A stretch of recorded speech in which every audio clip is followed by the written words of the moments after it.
You would have to have had your head buried in the sand over the last month to not realize what's been going on the private server scene. And I know that the private server scene is something that has become a little bit of an afterthought since the release of Classic WoW in 2019. I've mentioned on the show over the years, I very, very much so keep an eye on the private server scene. It's something that I still check out what servers are coming out. I've played very, very intermittently over the years since 2019's launch of Classic. Every now and again, it's a weird scene in that a server is being launched every fucking second day, it seems, and a lot of them are fucking terrible. But every now and again, one gathers a little bit of hype and people sort of talk about it and try to roll on it or what have you, and ultimately nothing is really stuck massively over the years. Yeah, I've mentioned Turtle WoW on the show. Turtle WoW picked up a lot of steam. Turtle WoW is a thing, but Turtle WoW is not new. It's been around for years now. A server launched, and we'll get into the term launch. A lot of people are probably already laughing. A server launched this week that probably has garnered the most amount of hype in many, many years on the private server scene. And I know people think, oh, Josh, what are you doing? You're talking about private servers on the show. Aren't you getting in trouble? I've talked about private servers on the fucking show for years. Whatever.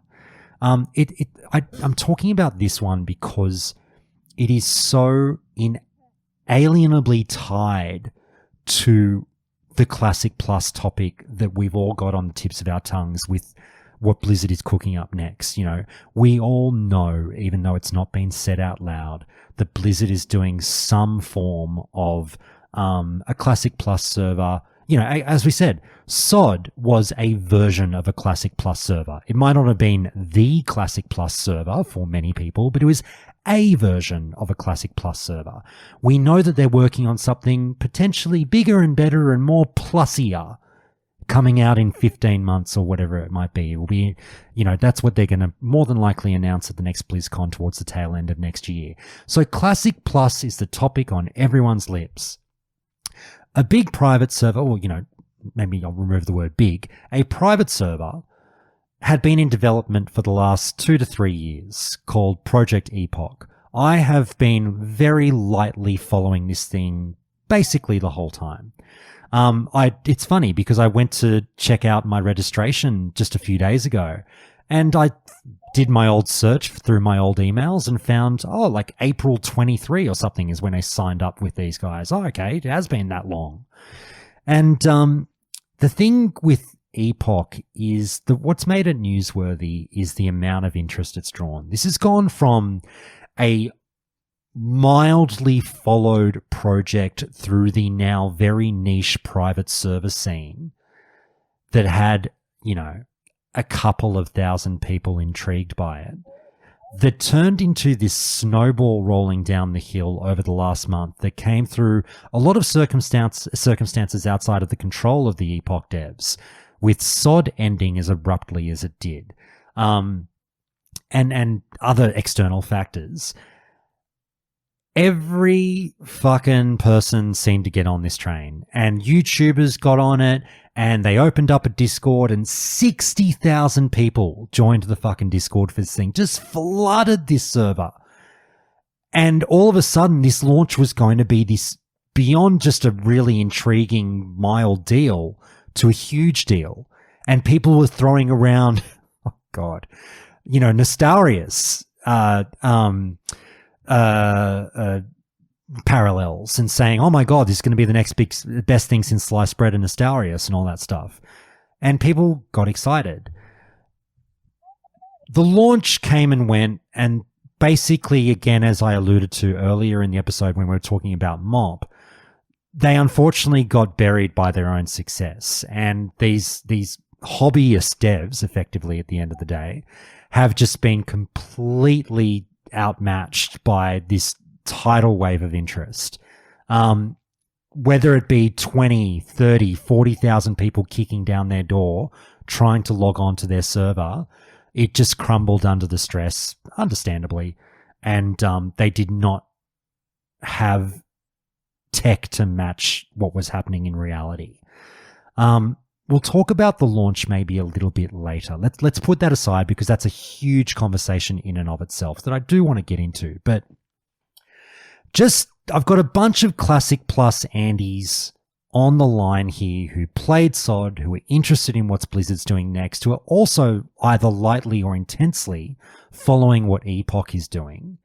So before we get into what you've done on Epoch so far and the launch and everything, guys, I just want to generally talk about Epoch's ethos and the demand behind what they're doing. Yubi, I'll throw it to you because you obviously haven't had as much to say through the mop portion of the conversation. Mate, I know you've been following a little bit this Epoch stuff, and you probably didn't, you're a great person to talk to because you probably didn't know that much about it prior to a couple of weeks ago. Has any of this surprised you, given, you know, the demand out there for what's next with Classic Plus?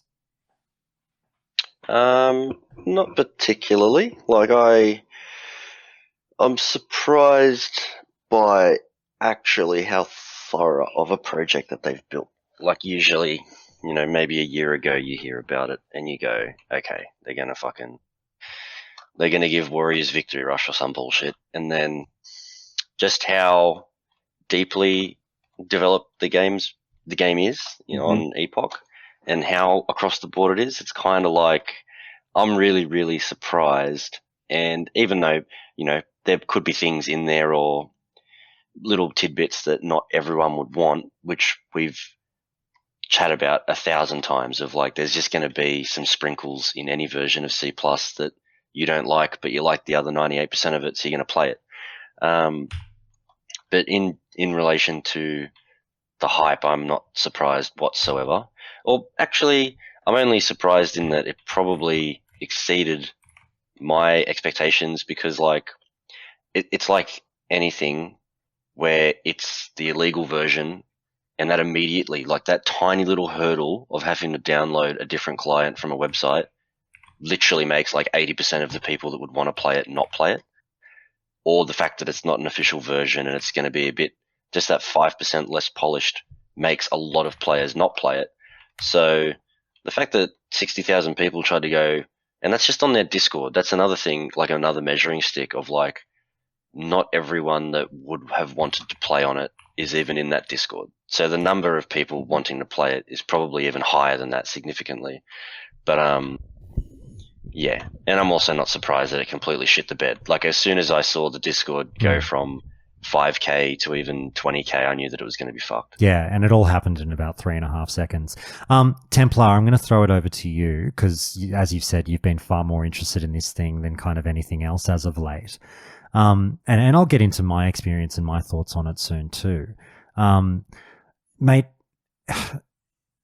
building off of what Yubi said, I can presume you're going to go along the same lines, if not extrapolate on, is this like not a surprise in the slightest, this deluge of interest in this particular content? I think it's surprising at just how fast it happened.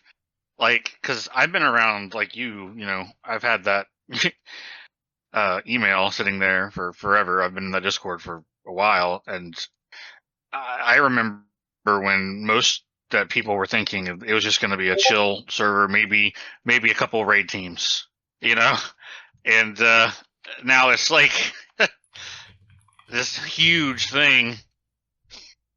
So yes, I see why it failed, obviously, because of the amount of people, but also just how fast people joined. That's what's crazy to me. And I do think that you're right, that it was probably the SOD going down so fast that did it. Let me ask this question, and a lot of people listening will already be screaming at you, Templar, for going, what do you mean failed? It's not failed, it's fucking going hard, baby, we're doing this. And you know, I agree, it's still too early to really sort of figure out what's going on with Epoch and how the server's going to go, given that they're still dealing with all their tech issues. But I think I know the answer to this, but I'm not going to give it just yet. I want to hear from you guys. Turtle WoW was already a thing. You know, this custom content isn't a new concept. It's been happening on private servers for years now. You know, Turtle WoW most famously, but other little servers have popped up along the way of like, yeah, here's vanilla with our little spin. Here's some new quests. So the classes play differently or what have you. It's, you know, Ascension's been doing it as well. It's all like, let's just change change what there is and put a new fucking play on it and see if players like it. And Turtle WoW got immensely popular. However, I would think that even Turtle's popularity like pales in comparison to what we've seen over the last week or two with Epoch. Why Epoch? Why is this so much bigger than Turtle and any other competitor? Fresh. There you go. Yeah, there. Fresh. You got it right there. Nailed it. It came at the right time, right when SOD was dwindling, and it was like a similar enough product, I guess, for this audience. I personally don't have, I have no idea. I'm learning about all this stuff as you're talking about it, so none of mine am personally invested. But yeah, it sounds like it was just timing, and then like the fresh aspect. It's like, why go to this like Turtle private server, that already has people on it and things like that. The freshness is like a really big thing for a lot of people. Some people just they can't get over that FOMO, like of they can't get over that feeling of like, oh, these people have like a month, 2 months, 3 months of like advantages that like I don't have. So that like level playing field thing is like a really big magnet for like a lot of people, myself included. Like that's been a big thing for me with like MOP and stuff like that made me like hesitant to get into it, was like the idea of being behind people with like millions of gold and all this stuff. I think, so anyways, that can't be understated. The timing was pretty flawless. Like, well, I would say they fell ass backwards into it by luck, Yubi. Well, yeah. Yeah. Oh, I'm not saying luck or not. Yeah, it wasn't intentionally flawless. No. But But success is a combination. If you had to throw a dart on the calendar, they couldn't have chucked a better dart. Oh, I agree. Success is a combination of skill and luck, and I think they've had the luck taken care of for them by Blizzard with what happened with SOD. Yeah. Yeah, but I think, just from my, if you compare the two, and if you're someone that is looking for this kind of server to play on, you're obviously pretty in the weeds of the game, like you're passionate about the game and you like the little details. For me, 1-to-1, if you just browse like their websites and the information on there, like what changes they've made, right down to just like the talent trees, I find what Epoch have done significantly more appealing than Turtle WoW. Turtle WoW, to me, feel like it's definitely a C+ variation, but it's almost like it's a C+ that only moved the meter a little bit, whereas Epoch is kind of more in line with a lot of the conversations we've had on this Discord, specifically like over the years of C+ hype, where they've taken it from 1.0 to like a proper nice 1.5. Like it's a full half an expansion more modernized than what Turtle WoW did. Like Turtle WoW kept it extremely, extremely vanilla. From what I've watched and read about on Epoch, it's more, at least in my vision, a much better C+ option than TWoW. I mostly agree. I guess my only pushback to that one, Yubi, and this is all bearing in mind that we're not all, necessarily Project Epoch experts. Like I've read everything on their website as well and have a generally decent grasp of what is apparently coming in the content, and nobody knows all of what's coming in the content because we haven't fucking played the game. There's mysteries out there to be discovered and new quests, new items, new everything that we don't know about yet. I know they had a beta, but like obviously this is new to most of us, but still, just on the class angle, Yubi, I'm not having a go at you, please don't think that, but something you've said on the podcast in the past has really resonated with me, where you really dug in on the old, I just don't think I can go back to the way that vanilla classes play, and SOD really changed your mind on what maybe the classic franchise should be doing going forward in terms of creating far more engaging playstyles with more buttons to press. And you play a rogue and you've just said, I can't do the Sinister Strike fucking 5 times into an Eviscerate, rinse and repeat all the time. This the simple basic bitch rogue rotation. I'm fucking done with it. Now, to be fair, Epoch has put a twist on the classes, but I don't think they've put a drastic twist on the class gameplay for the majority of specs. It seems like most specs have one new button to press, like, hey, Paladins will give you Crusader Strike, something like that. I don't believe they've really gone full sod and given you like a handful of new abilities to press. Do you know what I mean? Like, to me, it still feels like they've really leaned in on the TBC thing and gone, like, if you love TBC, you'll fucking love this game because it's basically TBC rotations to a certain extent. Does that fly with you, Yubi, given what you've said in the past? I think from what I've seen of Epoch, it's just playing like, I'd say it's somewhere right between TBC and Wrath. Well, they both had pretty similar spellbooks. It's just in TBC, a lot of them sucked. In Wrath, you could actually use them all.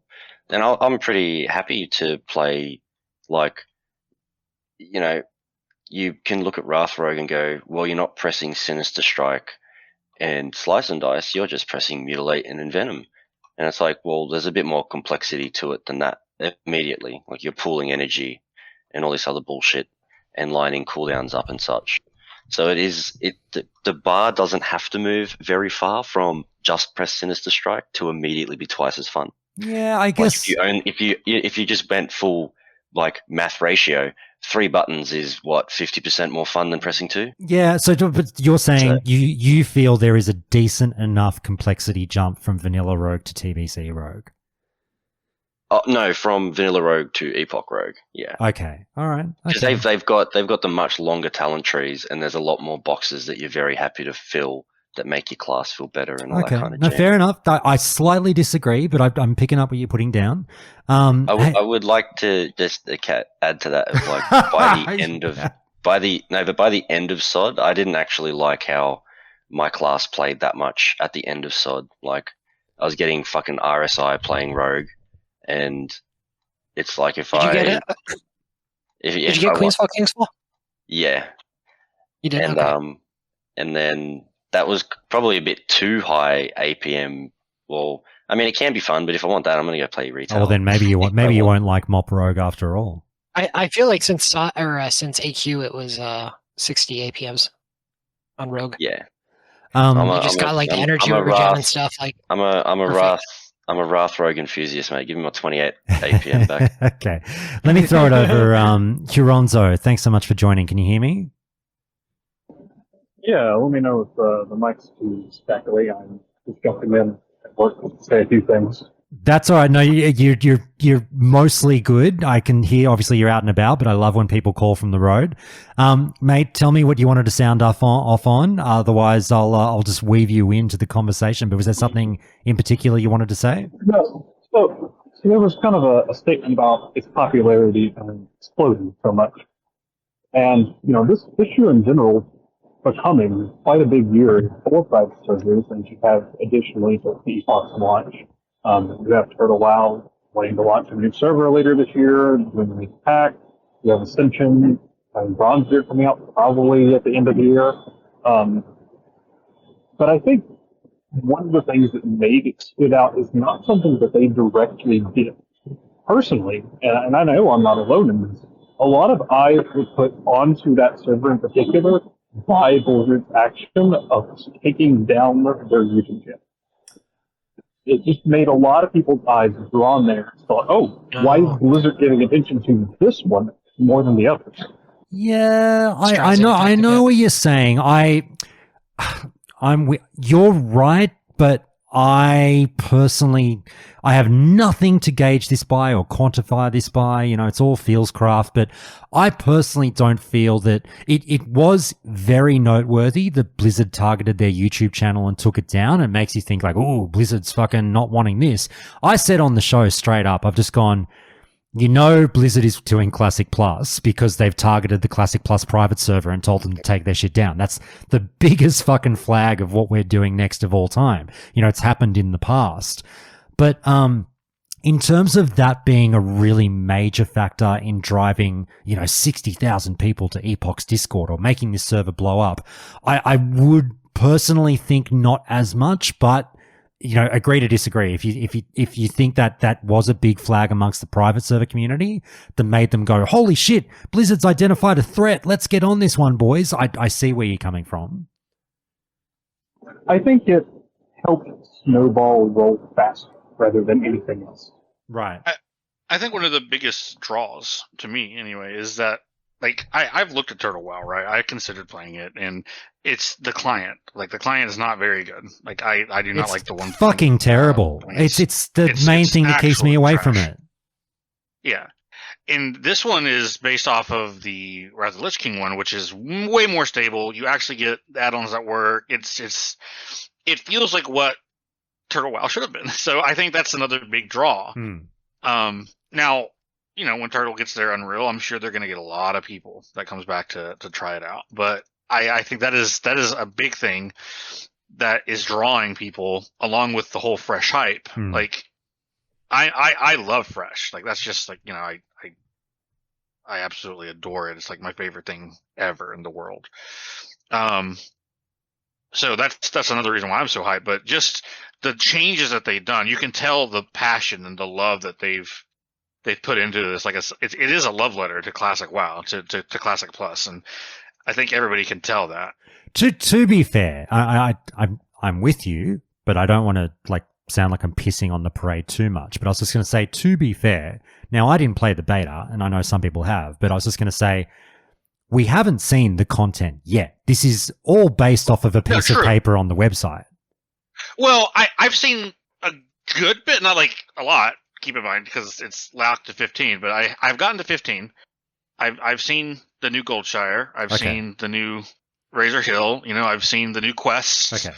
You know, not all of them, obviously, because there's a lot of new stuff. But the stuff that I've seen, it just makes me want more. Yeah. Oh, I don't doubt it's there. Addicting. I don't doubt it's there. I'm unfortunately, I've only gotten to level, I've got like a warrior to 4 and a warlock to 4 and have seen nothing new up to this point outside of a wolf jumping at me, you know, and I go, oh, new ability. Okay, there we go. Now I'm not saying that's bad. I guess this is being incredibly pedantic, and please don't leave an angry comment about this, guys. But like,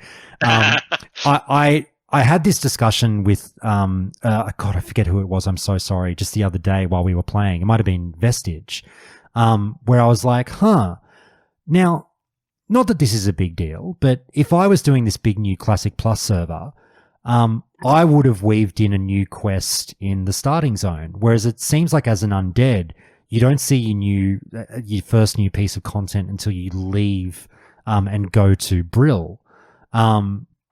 So I'm just playing the game as I'm used to right now. Not a big deal. Don't really give a fuck. But I just one quest. I'd have been like, hey guys, winky winky. This isn't your fucking daddy's vanilla. So I haven't seen anything yet, but I've no doubt, obviously, there's a shitload of new stuff to discover out there that's coming for me very soon. I can tell you in the human area, and I'm not going to spoil it. I'm not going to tell you what the quests are, but I can tell you in the human area in particular, there is at least 3 new quests just in Northshire Valley. Okay, all right. Maybe I haven't gotten to the undead ones yet, but like I've done the first 8 quests, and it is business as usual so far on undead. It was a perfect zone, mate. Don't fucking question it, alright? Tier Fall doesn't need any fucking C+. Exactly. I mean, why do you think I rolled an undead? I fucking love that starting zone so much. But yeah, that's me being incredibly obnoxiously pedantic, where I just, in the first 5 quests, I would have weaved in my first new one just as a nice little wink to what's to come to the players. But anyway, who fucking cares? I'm an idiot. Now, yeah, exactly. Back to what I was saying. We were just discussing the why now factor, and we answered that pretty well. What do you think? Here's an interesting one that will be very hard to answer. What do you think this all means for Blizzard from their angle? I mean, no doubt, they keep tabs on all this stuff. They obviously know of Project Epoch because they took down their fucking YouTube channel. When they see this amount of interest, I mean, I've no doubt this justifies the decision to do the project they're doing next. I also think it absolutely intensifies the pressure on Blizzard to now do, you have to do a superior product. You cannot be outdone by a private server. And it also just, I've said before on the show, it goes without saying that, yeah, like I just said, they can't have their lunch eaten by private server devs. Now, I'm not saying this I wish Epoch does all their thing and people have fun. I'm not here to dunk on people, but like, fuck me, I love that it creates this goal for Blizzard now that we have to do better than this if it's excellent. And if Blizzard falls short of a private server, it's an embarrassing look for them. Do they? Is it? I do not think so. Absolutely. If I mean, they can't even open up their goddamn if rates hobbyists on do time. it better than you don't think that's embarrassing? I mean, I do, but like, I don't think that they'll heed any mind to things like that because, like, Oh, at the end of the day, that's a they have, like, different the that's a different legitimacy. argument. Yeah, that's a different argument whether or not they care. Okay, sure, yeah. I No, mean, them like, yeah, caring my point, is I separate. just don't think it would like deter people. Like, I think people would gladly play an official worse version of Classic from Blizzard and dabble with private servers. Oh no, That's my point. I agree. And, I don't know. Blizzard will always have and trust me, we're getting there. If the last week has shown us anything, Blizzard will always have the ace in the hole about server stability. They have got the tech that other people just do not have. And I know that we just talked about the legitimacy of it's their game. Exactly. And well, that too. I know we just talked about the mop servers burning for the first couple of hours on launch, but obviously they worked it out. For the most part, and if some of the edgier people listening to this are going to fucking scoff if they're from the DC Green school of thought. Look, guys, whether or not you hate Blizzard, for the most part, their servers are stable. Is that a fair thing to say? Absolutely. Yeah. So you're paying I think you for can say server stability. With private servers, we are literally seeing right now what happens when you don't have the cash and resources to deal with great demand. Oh, do you have to pay to get on that server, or like, do they monetize it in any way, or it's totally free? It's So free. there's It's free to a- get on. Completely free to register to get on. There is a there's a PayPal that you can donate if you want. And there's no shop yet. I think that they had mentioned that they might do one. But if they do, K-Totes has basically strictly said that it'll be 100% cosmetic, and he's like very, very, very firm on that. So just the It'd be silly to really scorn complete amateurs for maybe not trying to, at least make $1 out of this, considering all the work they've put in for years and years and years. Yeah, I would love for them to. I was mostly asking, like, how likely is it ever that their server stability or something like that will like ever rival Blizzard's? But like, it doesn't sound like it ever would. So I think that's like a big, that would be like a big deterrent for certain people. So putting content aside for a second, and we'll get there. Thanks, Brock. See you, mate. Have a good one. Appreciate it, brother.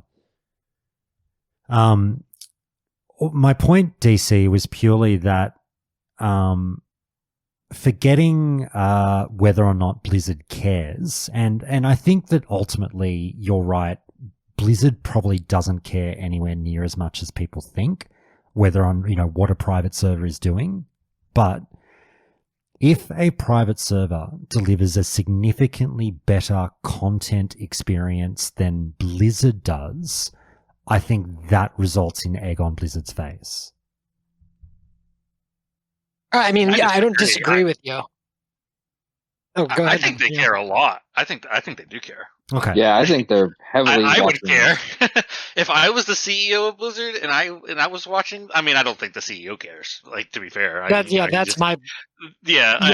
with you on would say that. too. I don't point. think the CEO gives a fuck. I don't think the CEO cares, but I guarantee you the developers. Yeah, care. nobody's the bringing it up at a designers- shareholders meeting about, hey, can we talk about Project Right. Epoch versus Yeah. Classic Plus? And they're gonna be like, what the hell are you guys talking about? Yeah, but I Dude, guarantee you the game designers care, and like the GMs Oh, and absolutely.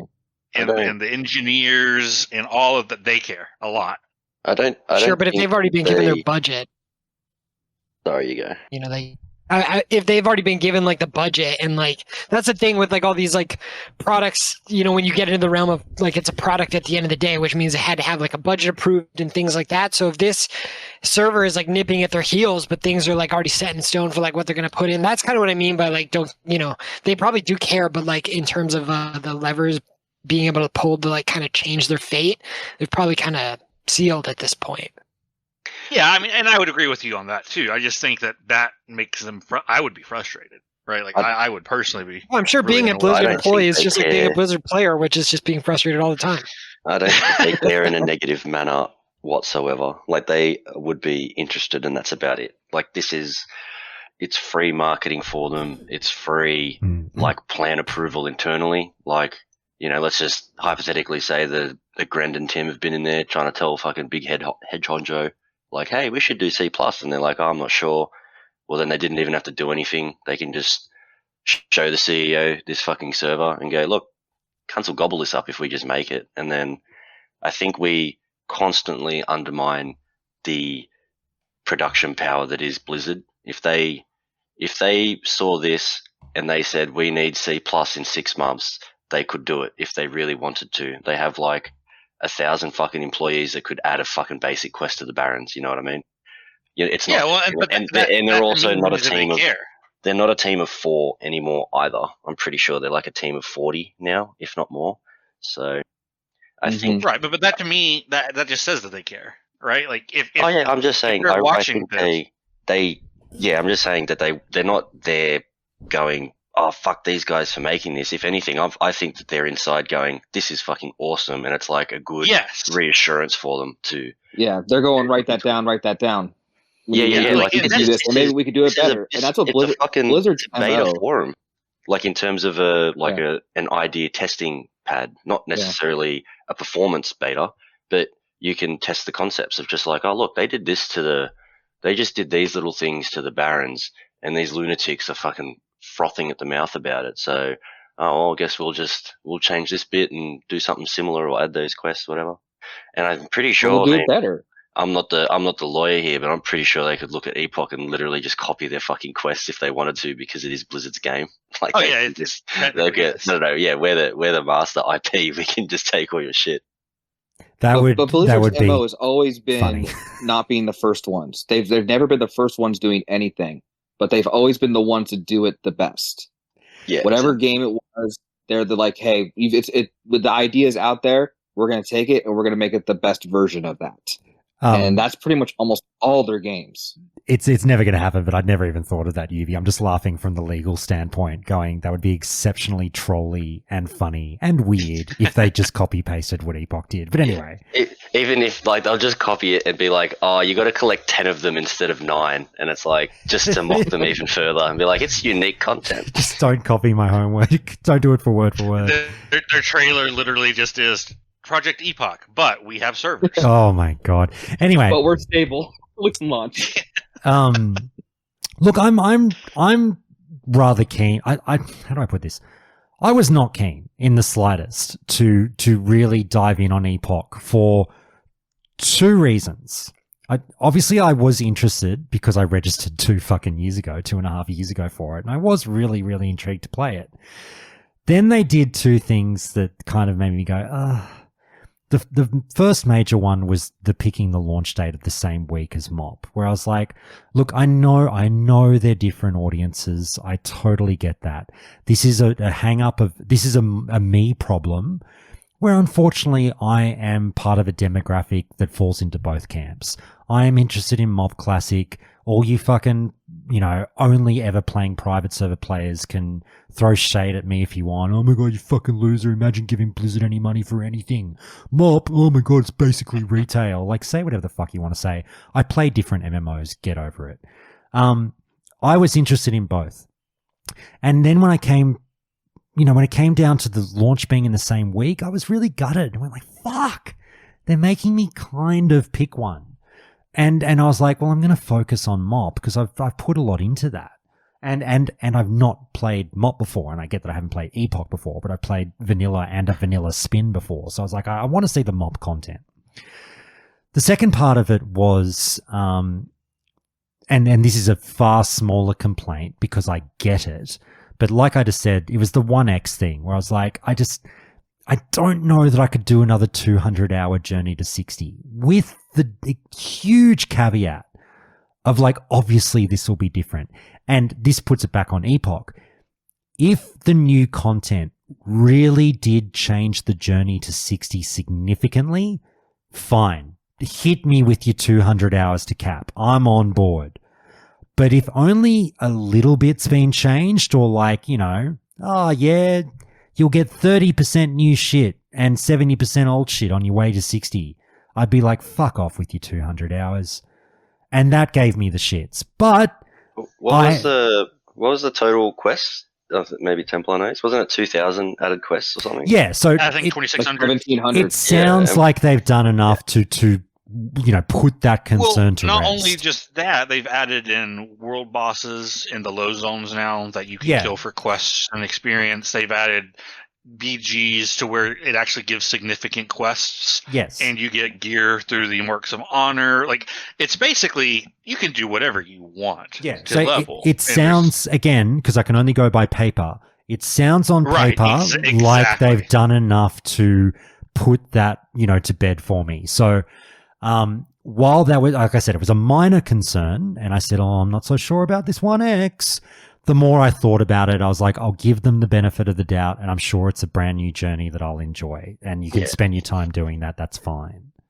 For me, besides taking the guess that the servers were going to fuck out, I really don't care about being on the forefront of being quick in the game. So, like, even if they manage to get it up and running pretty smooth, I'll probably still just chill for like a week, make sure that it's running good. And then I'm going to be the full go smell the roses because now it's actually a new fucking garden. Yes. And not try to zoom ahead. And I won't care. It'll take fucking 6 months to get to 60, and I'll actually be the full-blown vanilla Andy of I just like doing 1 to 60. I just want to see what they do.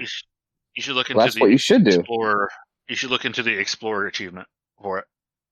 Well, that's where I have to pick up this point. I was, I've actually been watching a bit of Epoch content because like you guys, I'm like, I wasn't going to play, and then my interest did actually start to drum up. I just basically, I saw all you guys saying, hey, don't forget it's launching in a day or two. And I was like, you know what? I have enough time that I can probably do a bit of both. And, that's something I probably can do. But I started watching content, and I did see a content creator talk about how, and I had to laugh a little bit, and I know we've talked about this on the show before. Players play the game however the fuck they want to play. If you want to smell the roses or you want to zoom, do what you want to do. But that's always been in the context of classic re-releases. It's a little bit of a different beast here, and I saw this guy on YouTube say, I'm going to zoom to 60 as fast as fucking possible to get ahead of the pack and all that shit. And I was like, brother, this is not the game to do that. Because I got a little bit more sinister with my thoughts where I was like, you guys call, and this is, I shouldn't blanket everyone because obviously the vast majority of Epoch players are not going to play the game like this. But to the players out there who do really, I have fun by winning the game and zooming to 60. Okay, you do you. But it feels weird to have those guys cry out for I want new content. I want the C+ experience. I want the spin on vanilla I've always wanted. I want to see it through a brand new set of eyes. And then they log on, they grind mobs, they don't read any quest text, they fucking just literally zoom to 60 in 70 hours and go, yep, I won, I fucking did it. And then they'll go on the alt and they go, oh no, it's okay, I'm going to take my time on this alt now. I mean, sure, that's one way to do it, but it just feels weird to me. And it's a very WoW player thing to do. And it just made me aware that it's like, it doesn't actually matter what fucking version of the game we're talking about. There's always going to be a decent segment of WoW players that are like, I actually don't give a fuck about the content. I just want to win. I find people like that are actually not vanilla players. They are people who came after vanilla. People who played in vanilla, the game was leveling. It wasn't raiding. Yeah, some people did raid. A good amount of people raided. But the game was living and leveling in this world. And that's what we did. And it was unknown. We didn't have the answer to every goddamn quest. The problem was not solved. The equations were not figured out. The BIS list was not known. We didn't know all that stuff. We just played and had fun and just explored. That's what they're trying to rekindle here, is saying, hey, give me mostly what was done before, but in a new context, you can have that vanilla 2005 experience again. But this is where the influx of the size of their crowd becomes, I don't want to say problematic, but for lack of a better word, problematic, in that Turtle Wow did really well with its crowd being about smelling the roses, like Ubiquitous said. For the most part, they seemed very airy-fairy. Oh, look at that. Oh, isn't this nice? Oh, new content. I'll read this quest text. Yes, I'll go on a journey with you. Hello, fellow warlock. Would you like to run this dungeon with me? Like, like it was 25 fucking years ago, 20 years ago, whatever, right? But Turtle Wow, while being popular, didn't really get like a huge tidal wave of interest like Epoch did. This is like we said, like 50,000 fucking people trying to kick down their doors.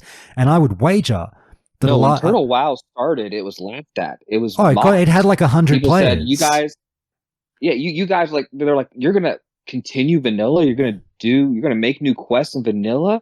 What are you guys, idiots? This is stupid. Nobody's gonna play this game. And they just kept on going going and making more content, and it kept getting better and better. And their server grew over time, like NOS. And just, eventually became its thing, became popular. And people said, oh, wait, this can be done. Yeah. So it's different organic growth level they've had over time, but they had to prove they could do it. I'm fairly certain Turtle was dead for its first 2 years, like a couple of hundred players, and that just took 200, 300, 400, 500, 600. Micro small. And I kept wondering, like, every time I kept hearing an update, I'm like, people are still playing that game? They're still updating that thing? What the hell's going on? But my point on this one is that when you just get 50, when you say you're having a house party and you have that moment where the doorbell rings and you open the door and there's 50,000 people saying, can we come in? A big portion of that crowd isn't necessarily going to be the same Turtle Wow crowd that is, just there to smell the roses.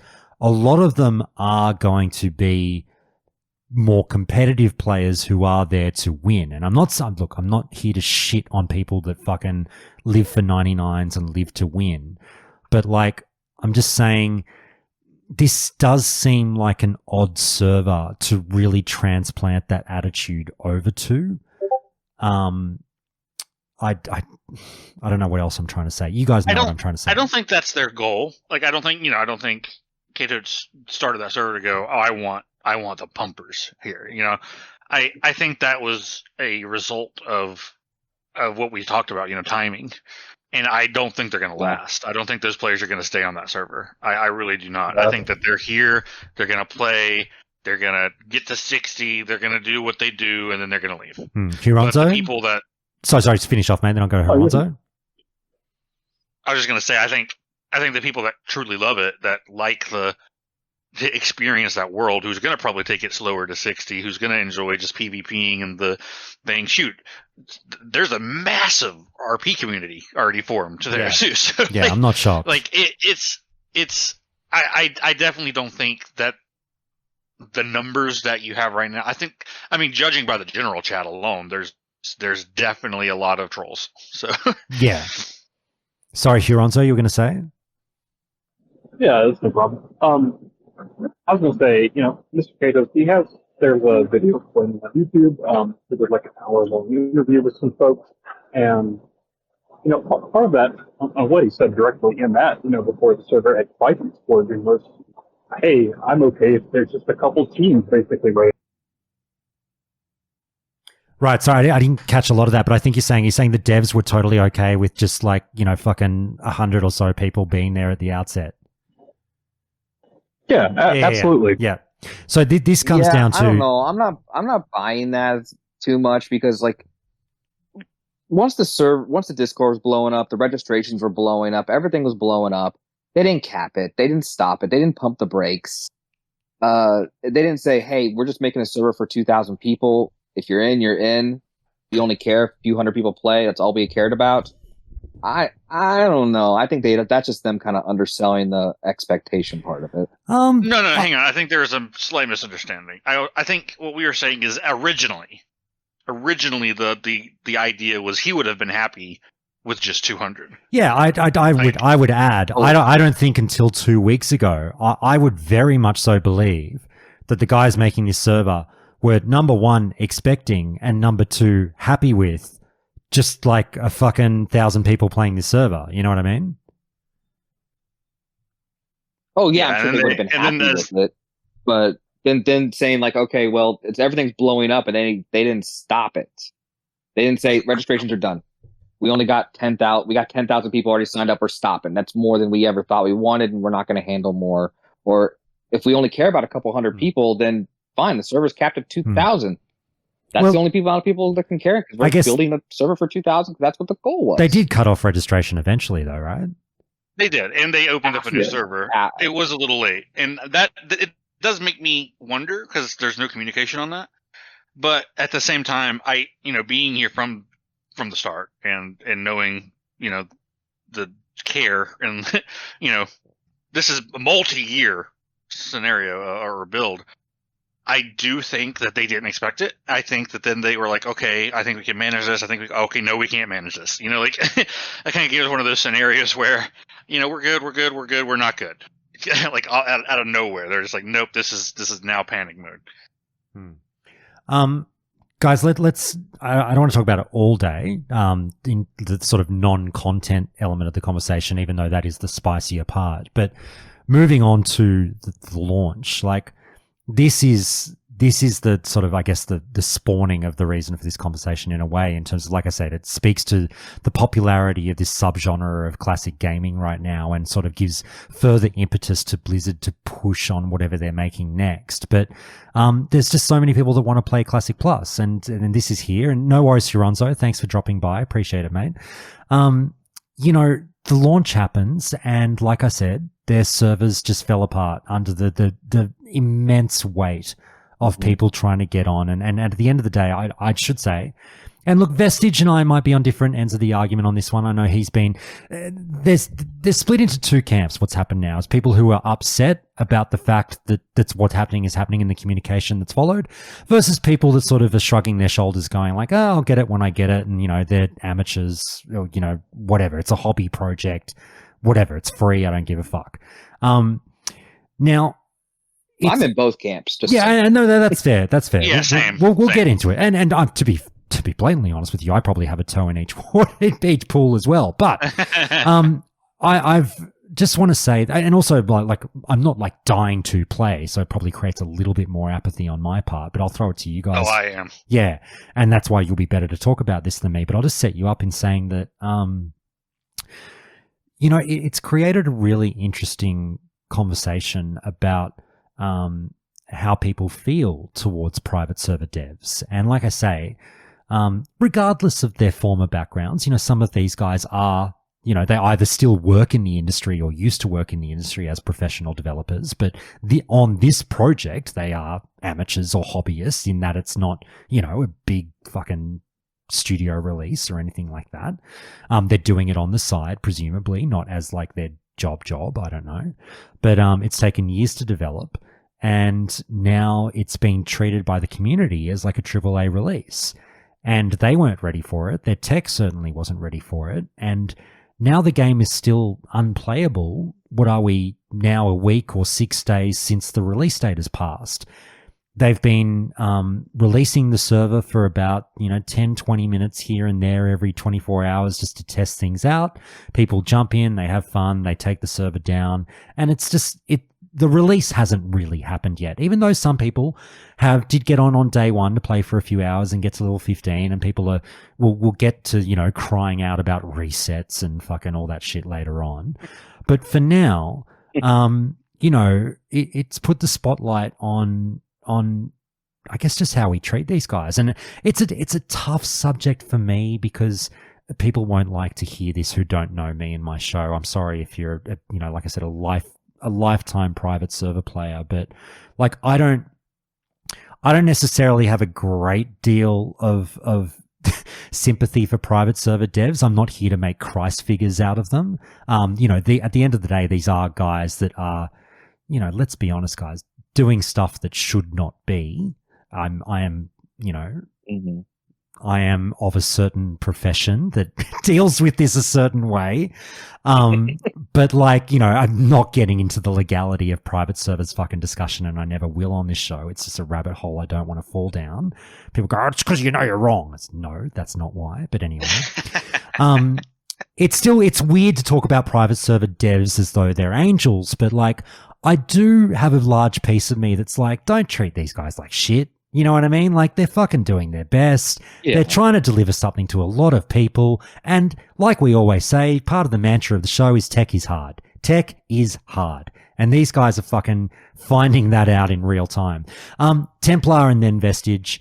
Templar, talking about the dev side of things, how have you felt about the reaction towards the devs through this tumultuous time?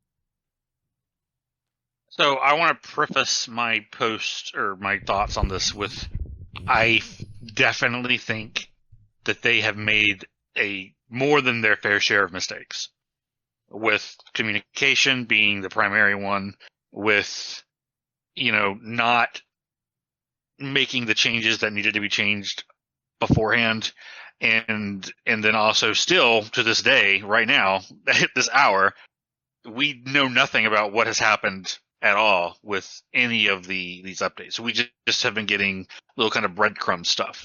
And, I made the joke to all my friends, I feel like a crack addict just staring at this login screen every time the authentication servers go up, going, okay, spam. Yeah. Let's get in. I got to get this dopamine. And then you've got to get over the disappointment of not being able to log in with a little bit of crack. Right. Well, Yeah. to me, it's not disappointment. To me, it just makes me want more. Right. Crack. So I guess there is a slight bit of disappointment, but it's just, I'm addicted, and it is crack. But I think overall the devs want to do something good. Right. I think they are coming into all of this from a place of, this is for the community. This is for people to enjoy, not just us. Yeah, they're not sitting at home cackling, going, "Look how fucking hard we're trolling these pricks." Right, exactly. And I think they care a lot about the people that have been supporting them for a while, and I think they care a lot about the people that legitimately support them from the last week that have joined. I think that they are getting a lot of unnecessary targeting and hatred and trolling. Didn't one of the Discord mods get fucking doxed? Doxed, yes. Yeah, that's what I heard. Yeah, which is fucked. Which is just straight up fucked. And that's the kind of people you don't want in your server. And like, as somebody who's very big in the PvP community, and especially the RP PvP community, let me just tell you, it gets toxic very fast. Yeah. When doxing starts getting involved. And sorry, just to go on the tangent. I'm so sorry I keep interrupting you because it is fun and all this stuff comes up. I want to say, I loved that because I wasn't going to join the Discord, and because I'm a fucking curiosity killed the cat. Of course, I eventually got in there.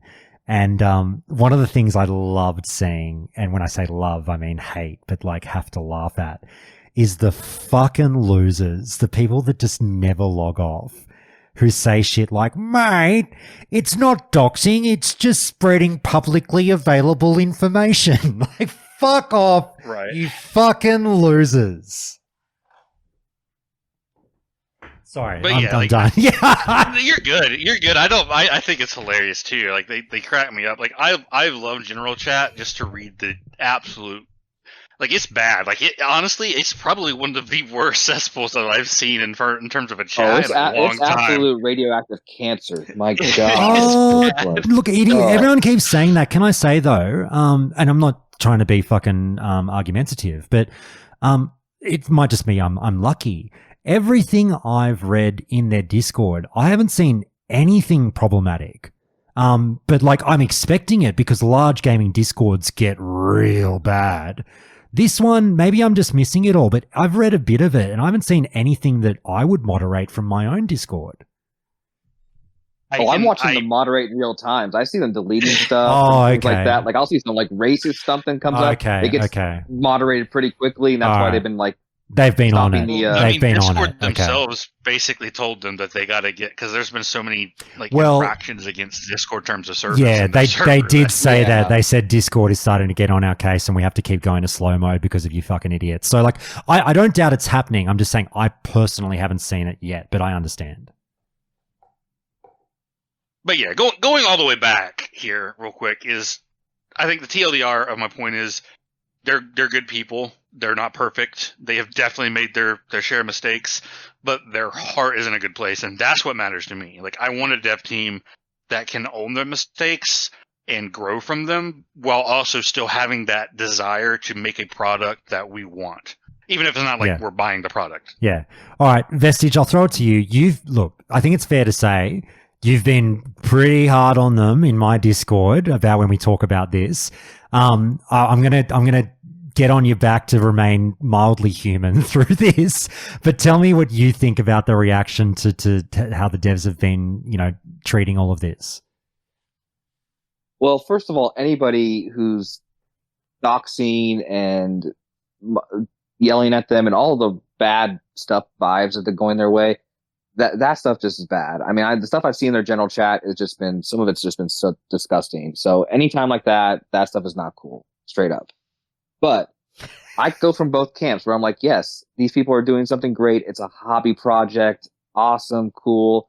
But they're presenting it to the public. They're saying, hey, I want you to come here and I want you to play on our server. I want you to invest your time and effort into doing this. It's like, okay. Then they make all these mistakes. And I'm going to say they're mistakes. It's not like, okay, 40,000 people just showed up. They knew a good amount of people were starting to show up. They saw the ball rolling.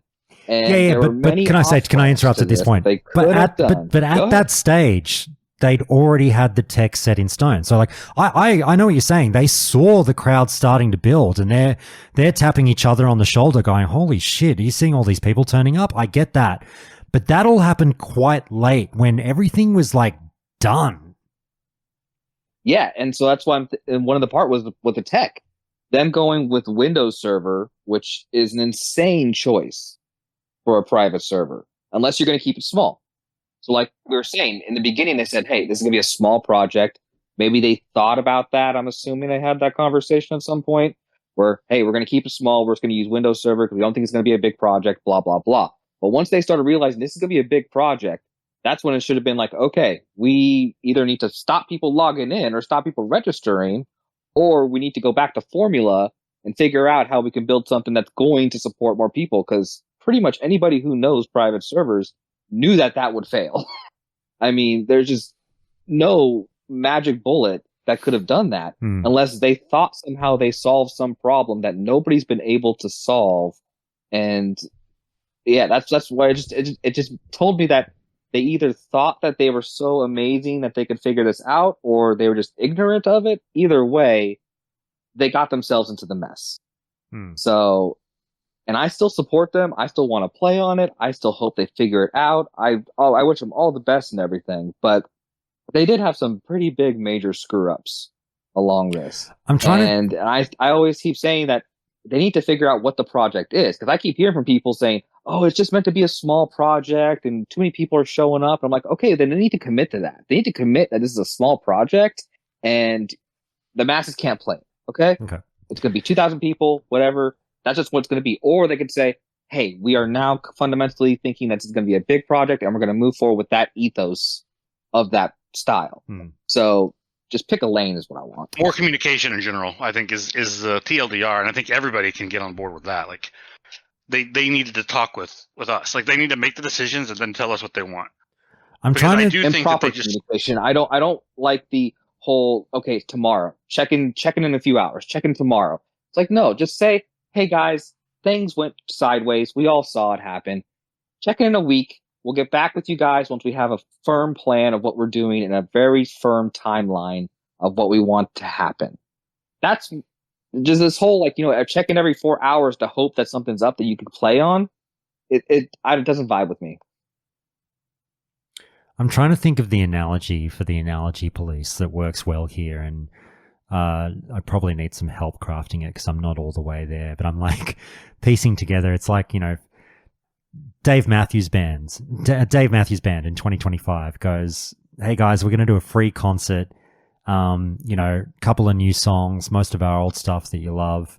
We're going to do it at this college campus stadium that seats 5,000 people. Free. Anybody turn up, whoever wants to come.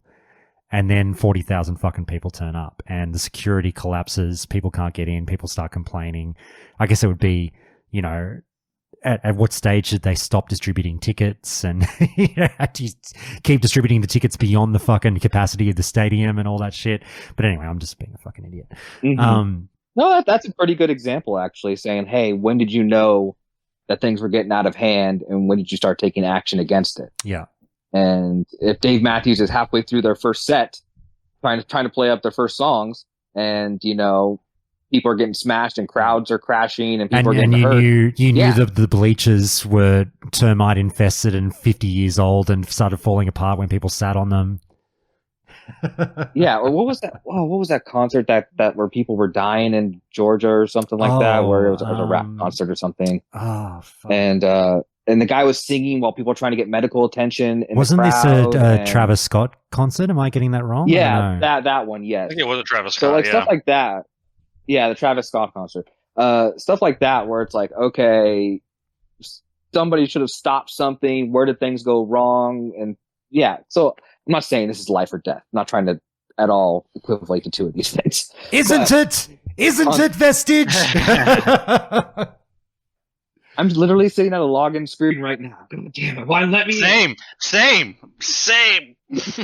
Some fucking guys out there making a voodoo doll of fucking K-Totes right now, saying, "Oh, it's not life and death, is it?" And that's what I feel terrible about, because these people have they've put in 3 or 4 years of their blood, sweat, and tears. This is a passion project for them. This is their hobby. They've been working on this so hard, and all I wanted them is to have a great launch. Even if I wasn't going to play, I'd still want them to have a great launch, because could you imagine somebody putting in all this time, effort, and your reputation into this to fail? And that just sucks. And they did fail. I think that I don't care. Like, they can call me out if they want to. Come at me. The launch it's 100% failed. a failure. Yeah, you can't. And nobody can sit here and say that the launch was a success, because it was not. No, that doesn't mean the server has failed. It doesn't mean it's over. Yeah, it doesn't mean it's over. I'm still excited. With private servers, launches are very critical. It just sets the whole tone of what's expected from the devs, what quality of server you're getting, and people will run off and play other games. I mean, TWoW has announced another fresh coming in 2 weeks. So people may say, okay, well, I'm not going to wait for Epoch. I want to go do TWoW. Yeah, well, I want to get on that. Now, generally, I still think there will be enough people. I still think there will be enough people to have a viable server. I'm not saying it's going to kill it, but it is something that could affect, the long-term health of it. And so it's not a good look on them for this to happen, especially because they came off so professional. The website was so professional. Designs were so professional. The conversations they were having were so professional. They sounded like they knew what the fuck they were doing. And that's great. It makes me feel like I want to play there, because I'm like, these aren't some fly-by-night devs. These isn't a gummy server where it's going to get shut down in 2 weeks and hosted in the US. I mean, it's something where I'm like, hey, these people are really thinking this out. I really think they're going to go well, and it's going to go well. And then you just hear this issue after issue after issue, and you're like, man, you could have made some better decisions. I've seen so many people showed up, but I've seen the other servers now smelling the blood in the water and coming for them and releasing new servers and whatnot.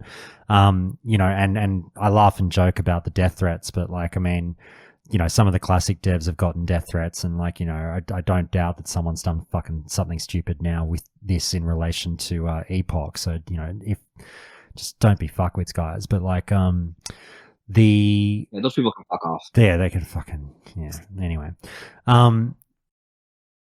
Yeah, sorry guys, I keep cutting out my audio because I keep stepping on this fucking cord when I get excited. I still personally give these guys a lot of leeway. I'm just in the boat where I'm like, this must be fucked. I'm not that invested. Just tell me when it's open and I'll play, as opposed to really kicking up a stink about it. But that's me. I'm kind of that way too. I mean, I'd rather be playing right now. I have a void in my life of WoW because the SOD ended, and I have nothing to play right now that really fits what I wanted to do. So I was really planning to do this. I mean, it is what it is at the end of the day, and there's nothing I can control. There's nothing I can do. All right. But all from my perspective was there were mistakes made, and you have to acknowledge those mistakes, and hopefully they learn from this and they grow from this. And I hope it doesn't kill the project. I hope that they're able to figure it out quickly, so people can see what they built. I mean, they wanted to invite all these people to see this thing, and I would hate for it to be a situation where, just because of a few bad choices they made and too many people showing up to see what they built that people don't get to experience what they wanted them to experience. That's the news portion of it all. I think we should, be positive as well. And we had to talk about that. That was the substantive conversation just there that we just had. But I do want to talk about the positives as well and be like, what about this server does get you excited that you hope goes really well on Epoch, and if not is something that, Blizzard does, even better when they have their stab at Classic Plus. And, again, not that I'm apologizing, but like, I'm going to put this on YouTube and there's going to be a lot of people from the Epoch community that listen to this that have no fucking idea about my show or anything. And they'll just be like, this guy's the biggest fucking Blizzard shill of all time. I mean, I'll just say again, guys, sorry, I'm the devil. I happily pay Blizzard to play World of Warcraft. I play a shitload of different MMOs. I don't give a fuck. I'm not going to go down that fucking argument with people. But I will play what Blizzard releases next if it's good. And I am very interested in checking out Epoch equally. But Epoch's, how dare you? Yeah, I know, how dare I? God. Epoch's thing does sound really interesting, and I was going to play a warrior, but the one thing I'll say is you fucking nailed it earlier. I said on the show about 2 years ago when I first tried Turtle WoW, I cannot believe they're using the original client still in this day and age. Any private server that uses the original client, look, I get that it's got fans, but I don't get that it's got fans. It is a death sentence in my mind. You're beyond fucked if you think that that's the way to go forward in 2025. And Epoch luckily goes, hey, the Wrath client. Yes, the Wrath client. Thank you. It's better, undoubtedly, but I will say that the only little niche thing for me playing from Australia is that, I get better lag than people would probably think. I get 278 to Epoch server. But the problem is it's still, I think it's a client-side thing where it still feels like there's a ghost 100 ms in there. It's 278, but it's really 378.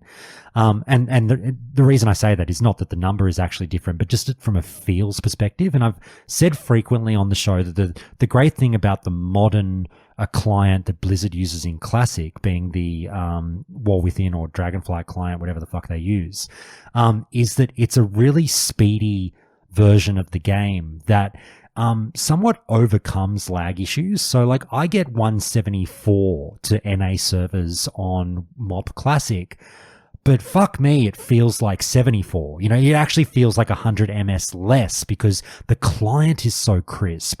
Whereas the optimization. Whereas the opposite happens with Epoch. This is not a huge complaint. It's just a mild thing I've noticed, to the point that it has actually affected my class selection, where I started on the warrior and I've gone, fuck yeah, warrior, let's go, prot, arms, baby. But then dicking around in Tirisfal, I saw a little bit of the slideshow and the time it took my character to turn and pivot to now face a mob that's on my right or left or what have you. And I was just like, this feels a bit janky. I think I have to play a caster.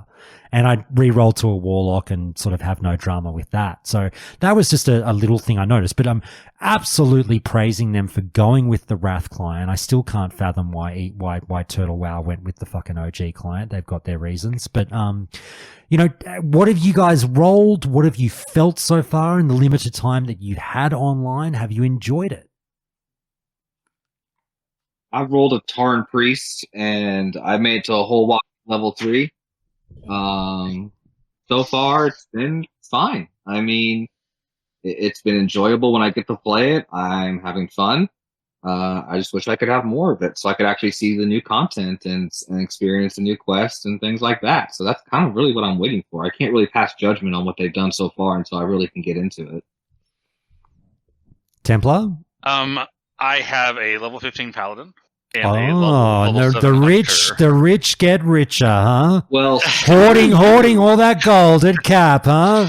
Yeah, I'm the. You're the guy. The sacred ones. We got him. Get the police. I was very lucky to get on the first day, and then I was also lucky to get on whenever they were doing the resets. I don't know if it was one of those where if you were in before, you kind of got a grace period. I don't know, but I just managed to keep getting the log on. Yeah. So it was good, and I do love all of the quests. And I started my hunter when they locked it at 12, and just started kind of doing profession stuff like getting cloth and what have you. So and, have you seen a shitload of new stuff already? Yes. Yeah. So my Yes, I've seen a lot concerns of have been absolutely put to rest from everything you've seen. Yeah, there's a lot of new stuff. Like I don't want to give. I mean, it sounds like you guys are all playing Horde, so I don't have to worry about kind of spoiling you guys. Yeah. But I don't really want to. I don't want people to listen to this and go, "Oh man," and then get spoiled for what they're going to expect when they quest in Elwyn. But I can just tell you, there is a lot of new stuff. Okay. There's a completely new area that you can't even get to in vanilla at all. There's a whole. There's a lot. I was very pleasantly surprised, and like I said, Goldshire is gorgeous. The back room in the Goldshire Inn where they keep the gimp. Yeah, I mean, if they announced it, they announced it that they redid Goldshire, so that's not a secret. But from what I can see, the whole new Goldshire looks like a real town now, and not just like 3 buildings. The coolest thing is there's a cart now. There's a quest for it. What to? Well, there's a cart that will let you travel around. Oh yeah, no, I've seen that. Areas. That's cool. That's very cool.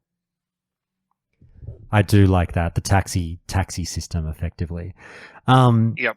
What was I going to say? I like that for travel because travel at low levels can feel so terrible, and I think that's one of the big time sinks in original vanilla was unnecessary travel, whether it was like bad flight points, or just like the low level hikes you have to make, where it's like, okay, now it's time for me to go here. Time to run for 30 minutes. Can I tell you the worst run/jog in the game that nobody ever talks about? Tell me if I'm taking crazy pills on this, but I've been saying this to myself for years. The human questing journey that eventually, obviously very quickly takes you from Goldshire to the eastern edge of the zone, that walk from where the lumber mill is on the east back to the Goldshire Inn is the longest, most fucked walk in the game. I fucking hate it. You're taking crazy pills. I hate it. I hate it. It's so much longer than people realize. I think it's a pretty brutal No, Barrens is way worse. Yeah, anything that's Barrens or Desolus, it's just the environment. I don't know. I find the walk, in all honesty, for, let's say, from Mancreek's Wife back to Crossroads, I don't find that walk painful at all. No, it's pretty straightforward. Anyway. And Elwyn is so pretty. Elwyn is so freaking gorgeous. There's nothing wrong with walking around Elwyn. You can't numb lock it though. You can't like auto run it. Yeah, that's the problem. The path is like a little windy, and there's like a little bridge. There's a bunch of fence posts that you get stuck on. The world's mildest. Yeah, they put the world's mildest S bends in it. It makes no sense. Mm-hmm. Yeah, there's something else. And there's like fence railings along every one, so you just constantly get caught. Yeah, you have to like manually run it. There's a lot of new abilities that the mobs have too. Yeah. I was fighting like a level 2 wolf or something, and it jumped behind me, and I was like, "What the fuck just happened?" Yeah. Do I have your permission to speak controversially for a second, Templar? Yeah. Okay. Go ahead. Whilst this is another thing that got me slightly dubious, even though, again, my mid to mild concern, I absolutely celebrate the addition of new abilities. It is needed. It is great. Mobs need a new spin on the game. That's fantastic. For me, if SOD taught us anything, it's that even just on, mobs out in the world, forgetting raids, whether you make harder raids or not. Everyone knows now, yes, the classic community absolutely does not want harder content. If they've made harder raids, they can, reap the benefit of that and the vitriol that will create later down the line. But mobs out in the open worlds, SOD mobs actually slapped. DC probably mildly disagreed with me on this one. I was one of the few voices that was like, I genuinely thought they dialed the SOD mobs up a little bit too much. And it started to become just slightly less fun, where you could really get your shit kicked in by a mob. And it's like, I know a lot of people are like, good, the world should be dangerous. And it's like, you say that, but I don't think you mean it.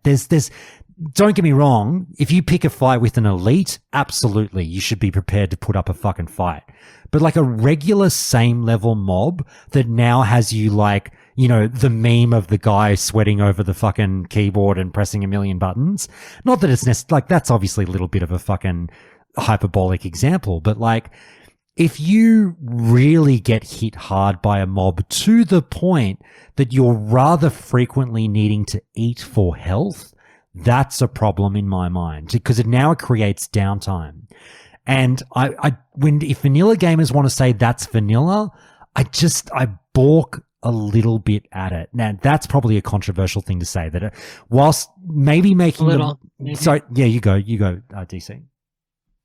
Oh, I would say that like that downtime on like classes it like gives classes like a little bit of flavor, because there are certain classes that you can just like you can kind of fight more mob than once and it doesn't really like burden your health or mana too much, and then there are ones that you can't. And I think that that's kind of like important in like feeling your character get like stronger. Like, you know, your character doesn't do a lot at the beginning of the game, and mobs don't do a lot either. But you know, they do like ask a lot of you in terms of like how much you have to recover afterwards. But then that like eases as you get more abilities and get access to like more stuff. So I feel like it's fine as long as it's not like, you know, like all, I don't know. I'm more focused. It's got to like plateau off because your character. I'm more focused on how hard they hit. Like what percentage of my health is each mob taking off in a standard fight? That's my concern.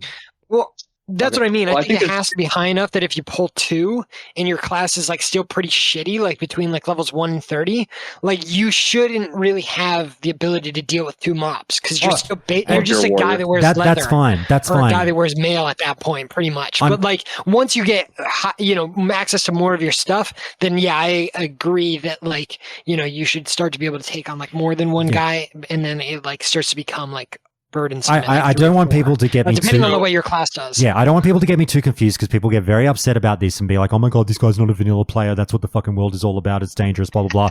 It's not retail. You don't pull fucking 19 mobs at a time. Yes, I get that. I played a fuckload of vanilla, probably more than some of you. But what I'm getting at is SOD had some mobs, and people call me crazy for this, but I swear SOD had some mobs that one-on-one could almost kill you. And I was like, that just feels a little bit much. Do you remember which ones? You're not wrong. The sod mobs were not balanced properly. There were some mobs that felt like they could just kick your ass, and then there was one where you could take on 3 or 4 at a time and kill them. Yeah. It was Are we talking 1 to with their scaling 25? was not correct. Can we get more specifics? Are we talking fuck, I don't know. Fuck, there was one in the Barrens. There was like a mob in the Barrens on the eastern side, in the middle of the Barrens. There was a caster that like fucked me up as a warrior. That like I almost rage quit the game. Because I was going to say, in phase 2, I imagine that most people just did SM grind. So, like, do you really remember like how beefy the mobs were? No, I didn't spam dungeons because I'm a fucking Chad. You didn't? Okay.